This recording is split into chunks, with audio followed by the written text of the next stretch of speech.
бақыт деген имандарыңыз күшейген кезде табасыздар.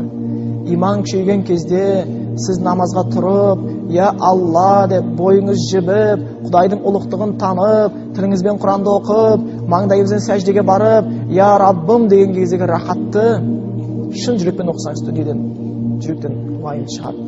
Ол кездегі рахат бөлек. Сол үшін пайғамбарымыздың сахабалары оны сезінетін, сол үшін пайғамбарымыз оны сезінетін. Білалға азын айт дегенде, я Билал, арихна дейді, ей Билал, біздің жанымызға рахат бер дейді, азын айт демейді. Рахаттанады дейді. Сахабалар намаз оққан кезде рахаттанады, намаз бітсе жылайтын. Намаздан кейін намазға кірісетін. Құран оларға ең рахат нәрсе болатын. Дүние еш уақытта рахат бермейді. Ол уайым салады, ол қасірет әкеледі. Ал Құдайдың сөздері وَنُنَزِّلُ مِنَ الْقُرْآنِ مَا هُوَ شِفَاءٌ وَرَحْمَةٌ لِلْمُؤْمِنِينَ Біз Құраннан шифа жаудырамыз, мейірім жаудырамыз дейді Аллах Тағала. Лил-муъминин иман келтіргендер үшін дейді. Иман келтіргендер үшін дейді. Сол үшін намазға өте ықтият болыңыздар, соған ықыласқа көңіл бұрыңыздар, Аллахпен имандарыңызды күшейтіңіздер. Осы Аллахпен болған иманды күшейтсеңіздер, сіз ел сезбеген рахатты сезінесіздер. Білесіздер, о дүниеге барған кезде амал жоқ, намаз жоқ. Бірақ намазды рахаттанғандар, қазір намазға қораға сүрген қой сияқты жүріп оқимыз да. Бұрын намазға рахаттанғандар, Хазірет Омар пышақтап тастаған кезде қан сорғалап жатыр, намаз деген, намаз ба деп тұр, намаз оқып кірісіп кетті да. Қан сорғалап жатыр да.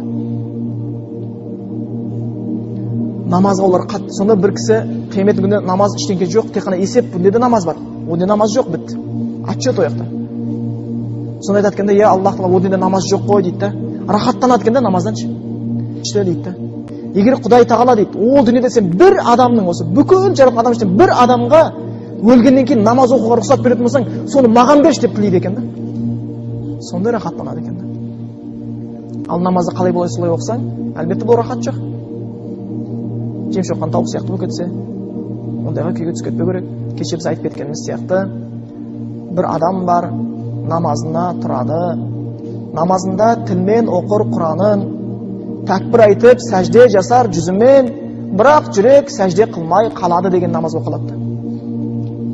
Болды, физиология істеп отқан сияқты да, разды батыр, іштер, бірақ жүрек аяқта дүниені ойлап жатыр, аяқта әйелдің бетінен сүйіп жатыр, аяқта сүт пісіріп жатыр, аяқта ақша санап жатыр да жүрек. Дене істеп жатыр, ештеңе білмейді.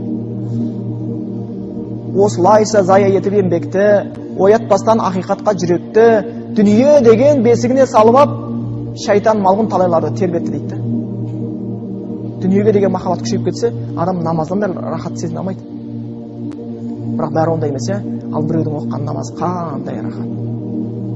Түсінетіндер бар. Ол намазға асығады, намазды жақсы көреді, намазға ұмтылады, ол тұра бергісі келеді. Сахаба әйелдер болған пайғамбарымыз кезінде намаз оққан кезде тіпті физически жарамай қалады екен намазға. Не істейді? Пайғамбарымыз бір сахаба әйелдің үйіне кіріп келсе, үйінде бір арқан байлап қойған дейді да, үйдің ішіне.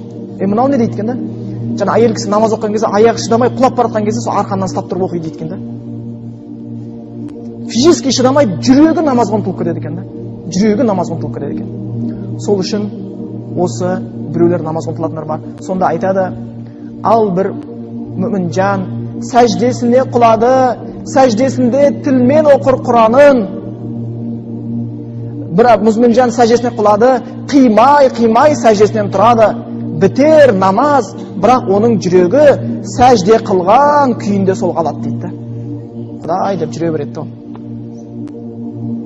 Тақуалар бұл өмірде қасқағым, мың көтерер сәжделерден бастарын, бірақ жүрек көтерілмей қалады. Көтерілер қияметтің күнінде, көтерілер көру үшін нұрлы жүзін Алланың дейді. Сол құлшылығына олар Аллахқа бірақ барады.